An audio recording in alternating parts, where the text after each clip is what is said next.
Never in my wildest dreams did I ever think that I would be giving an Omega lecture.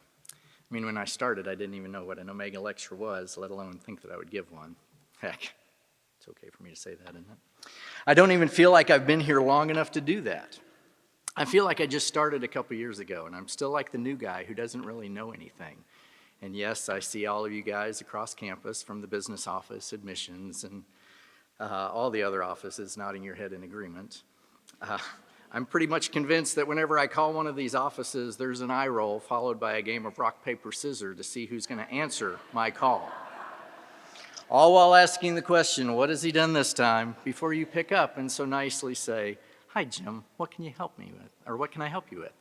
You do answer and you do help me. Not without some abuse at times. Not that I'm naming any names, Sarah Branson, but if you're here, I see you. But I love you for that. But here we are after my alpha start to talk about my omega finish. When Courtney asked if I wanted to do this, he gave me 3 options to choose from.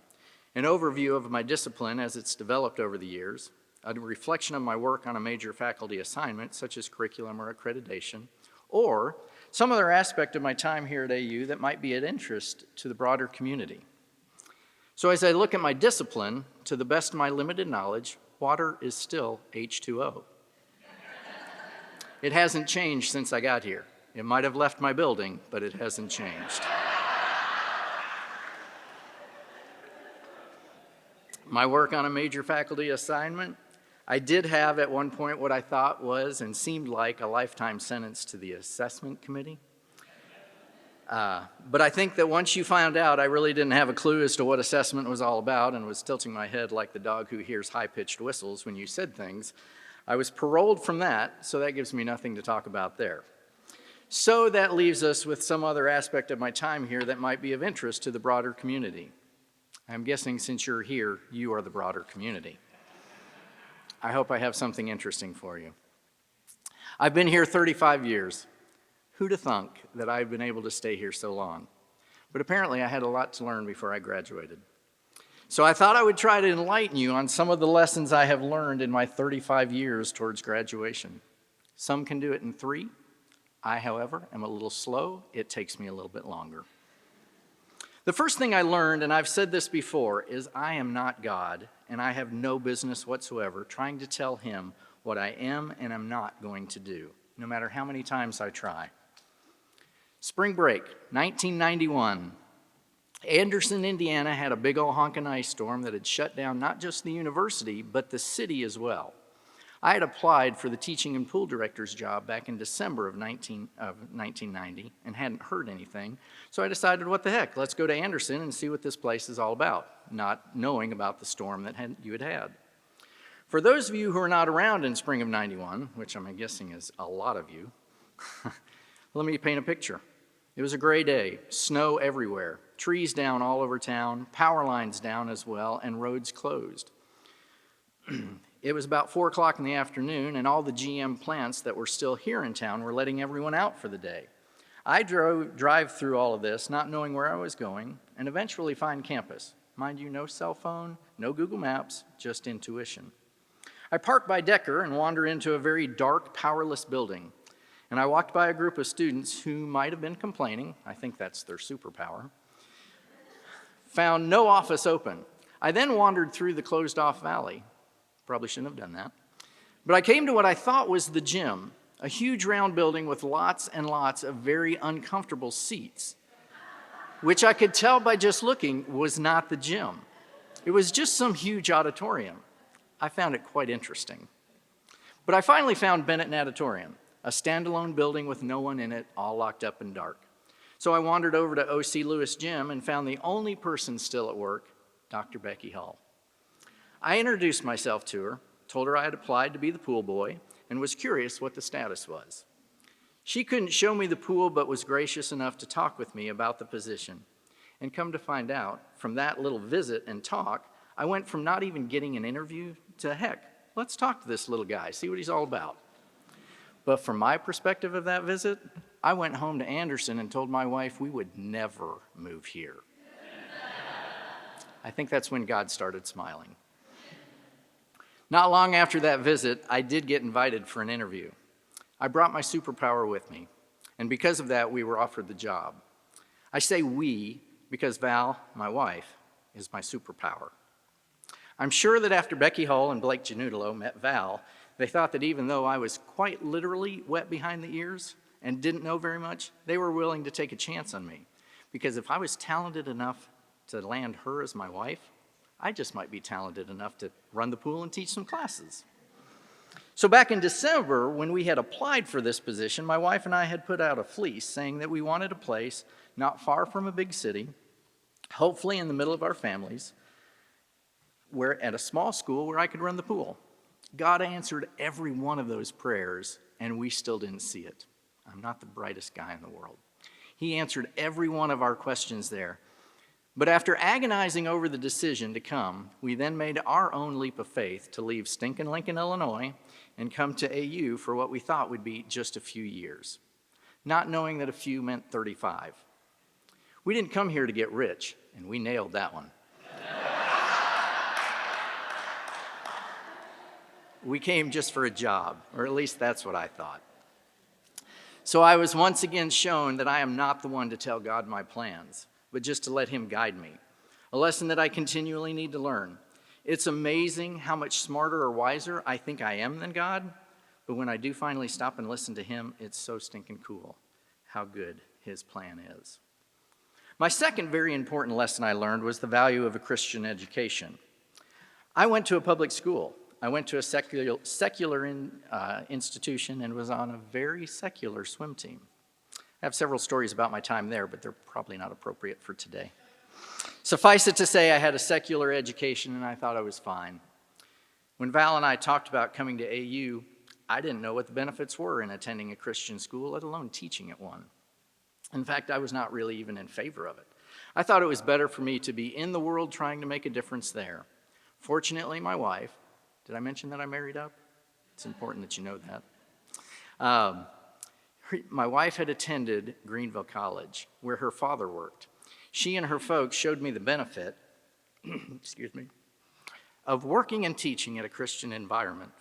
The freedom, not to mention the responsibility that we have in the classroom, the office, on the sports field, or even in the pool to share the love of God and occasionally baptize them, is a great privilege and a tremendous responsibility, which I just love. I'm not sure I was brought here to AU for the students so much as AU was put in my life for me. I've always been amazed at how much I've learned from you, my colleagues, and even more importantly, the students. Worshiping with faculty at the start of each semester and attending chapel with the students is an outstanding experience. The amount of spiritual growth here for me has been remarkable. While AU is not perfect, I do know that God is alive and well here, and I am so glad to have had the chance to grow in my faith here and hopefully help others along their journey as well. I did know that college students are our future, and I have learned that in the right hands, our future is bright. And there are a lot of right hands here. There's some left hands here too, but a lot of right hands. I have learned to listen to the students as well from their wisdom. Early on, I think the first week in the job, one of my lifeguards that I hardly even knew spoke into my life. He said he knew of a way for me to be accepted very quickly by the students, and what new professor does not want that? So after much prayer and thought, he told me of what he told me. I made the decision to get rid of the required swimwear for the pool.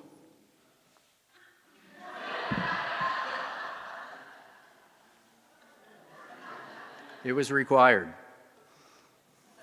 I made the decision to get rid of that, and I was instantly popular with the pool crowd. I was accepted. I had arrived. Yay me. Sometimes it's the little things that make a difference. It didn't take long for me to realize, however, that I was not hired just to teach and run a pool. I had another responsibility that was, I think, even more important as a benefit of a Christian place of higher learning, and that was of talking with students. Early on, I actually felt guilty about getting paid for what I was doing. Not guilty enough to say anything to anybody about it. Not stupid, but guilty nonetheless. And you know what they say, and I'm not sure who they are, but they do say it. If you enjoy what you do, you really don't work at all, and that has been me for the past 35 years. In addition to teaching classes and running the pool, I found that I was spending a lot of my time just sitting in my office and talking with my kids. It didn't take too long to realize that that was a large part, if not the most important part of my job. And I love that. I've told the kiddos that if I'm in my office and the door is open, then they are welcome to come in. M&Ms, Kleenex, and the designated crying chair are always available. And sometimes the crying chair is on my side of the desk. I have learned that a large part of our job here at AU is to listen to and occasionally give advice, sometimes even academic advice. These students need a dad or a mom away from home, and after they would meet my wife, they would quickly realize that it wasn't really father knows best as much as mom is way smarter. Over the years, Val and I were able to open our home up for students to come and over and eat, play cards, sit on a porch, pet a dog, or maybe even move in and live with us for a while. And that, my friends, is another difference in a Christian education versus a secular one. I never saw that at my other school. I've also learned that AU is a place for family. Each year I've been here, I've had a staff of 12 to 15 students working with me. God has richly blessed us with the kids who have worked at the pool. Each year, the group that I have had has been my favorite group, and this year is no exception, kiddos. I love you. The other night in our guard meeting, the current ones asked if I knew all the people who are in all the pictures on the walls in the lobby. They pointed out a couple, and I said, oh yeah, that's Nikki. She lives in Chicago. Val, Zach, and one of the other guards, we went up to her wedding. She now coaches volleyball up there. And, oh, that's Angie. She married PJ. He was a lifeguard. And then her brother came, and he married a lifeguard. And then her sister came, and she married another person. So I love these kids as if they're my own, and they have loved my family very much. Val and I have two boys, Taylor, born the year we came here, and Zach, born soon after, that, like me, spent a lifetime going to AU. Our boys grew up at Anderson University thinking that it's perfectly normal to have college students as your best friends their whole life. They got to trick or treat through the dorms. Oh my gosh, what a joy that was. They got to hang out at the pool with my guards, do all the guard activities, and become junior lifeguards. I credit how well my boys turned out by the mother they had and the multiple big brothers and sisters that spoke into their lives. From Nate Manley, who picked up Taylor as he got off the bus after school and challenged him to jump through the window of a moving car. Maybe not the safest thing in the world to do, but oh, how cool he thought he was. To John Trussell, who would occasionally call and tell Val and I that we needed to go out for the night so that he could come over and watch the boys. Come to find out, his watching of the boys often meant him taking them to campus so that the girls would talk to him. Whatever it takes. We traded free laundry, food, and a comfy couch for free babysitting more times than I can remember. And that's not to tell you how good we were, but to tell you how great the students are who are here. They were willing to invest in our kids. My boys grew up here at AU watching and learning from quality young adults. And if there's any young faculty here, I would encourage you to let those quality young adults speak into your children's lives. What an invaluable experience. Once again, the value of working at a Christian institution was impressed upon me. As I said, each year I've had 12 to 15 students working with me, which meant that I was continually hiring new staff. As each year came to an end, I would always wonder how I would replace the quality that I was losing, but God always provided. Fortunately, I had an ace in the hole when I would talk to students about working at the oasis of the campus. I would explain to them what their year would be like by saying, at the beginning of the year, we will meet on campus, do skills, train and learn the AU lifeguarding way, and then come back to Scotland Yard for a talk and then eat some great food because my wife is a great cook. We will also meet as a staff one night a week to talk about the pool, have some sharing and prayer time, and then go out to the pool and baptize each other quite aggressively as we played our own version of water polo. We would adopt a family at Christmas, buy them gifts, and then gather at our house and eat great food because my wife is a great cook. Then second semester, we'd start out the same, but we'd start out the semester with a treadathon, our version of a junior high lock-in, and then end the semester with a couple nights of lifeguard Olympics and go back to our house and eat some great food because My wife's a great cook. At that point, I had them convinced that working at the pool might not be such a bad gig because they would eat well. So each year I was able to replace quality with quality because we have lots of quality kids that come here, students that are so much better than I ever was. Once again, the benefits of a Christian education. Another thing I have learned in my journey or adventure here is over the years, while the years have changed, the people have not. Our welcome to AU was fast and sincere.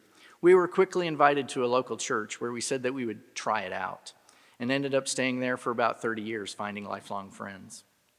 My first year on campus, Dean Darlene Miller took me under her wing along with the other new faculty and taught me more about AU and how a Christian institution functioned. Early on, she gave me the nickname Jim Swim and still calls me that to this day. Eventually, however, I got tired of being just Jim Swim and I promoted myself to Jim Scott, your friendly Dean of Aquatics. I waited for the powers to be to tell me that I could not use the title of Dean, but since I didn't get a raise, never went to any of the Dean meetings, nothing was ever said about it. So I kept the title, put it on my business cards, and moved on. At one point, I had a new faculty member ask me how I became a dean. It's really easy. Just give it to yourself.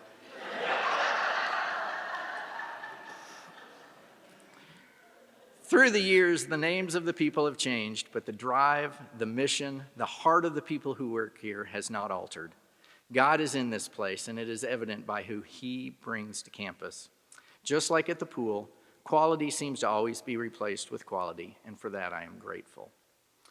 We're significantly smaller as a faculty and staff, but we are no less dedicated to the mission of the school, to educate for a life of faith and service. I have a department, albeit small, is outstanding. I came into AU with a department made up of Becky Hall, Dick Young, Mike Manley, Paul Gray, Don Brandon, Pat Miller, Steve Reisinger, and I leave it with Jeremy and Alicia, whom I admire and respect as much as those who mentored me. I've had 4 different deans, each one better than the last, and I leave with the one that I love the most. I have so much love and respect for Dama, who is always the bright spot in my day, and who also taught me how to count my months. It's a great day in her office. A session in her office is always a fruitful and entertaining experience, and I always come out feeling valued. Dama, I'm so glad we had this time together. You are the best, and I'm glad that I've gotten to work with you over these past couple of years, especially this last one. I had a student ask me a few years ago if I'd ever retire, and I told her it would be when I cannot relate to the students anymore, and I feel as if that day is approaching. I don't quite understand or want to use the term 67. I don't know what the tea is. I don't like it when tea is spilled, but apparently that's a good thing. I could always clock the tea, but I don't know what that means. I don't have a bro. I really don't want to chill or chill out, and I don't think I want to slay anyone, and low-key, I still don't know what I'm talking about. Conversely, most of them don't know what I'm saying anymore either. When I say that I want the pool to be like Cheers, where everybody knows your name, they just look at me and say, huh? My references to The Princess Bride, arguably one of the best movies of all time, get the same blank stares. It is just inconceivable to me that they have not seen it. I'm apparently a little out of touch with what is hip and cool, which, truthfully, I've never been accused of being, so I think it's time for me to move on and let someone younger take over. I said that Val and I came here not to get rich, but just to have a job to see where it would take us. We did not think we would be here long term, but we ended up staying way longer than I anticipated, put our roots down, and got richer than we deserve in so many ways other than financial by the love and support and growth that the AU community has given us. You raised my boys. You tolerated me and my lack of knowledge. You allowed me to speak into the lives of countless students, and for that, I am ever grateful. While I'm not an official grad of AU, I do feel like I have now done what it takes to graduate from here and go out and soar like a raven in retirement. AU will always be in my prayers, especially at 2:18 in the afternoon. Life has been good here. Thank you very much.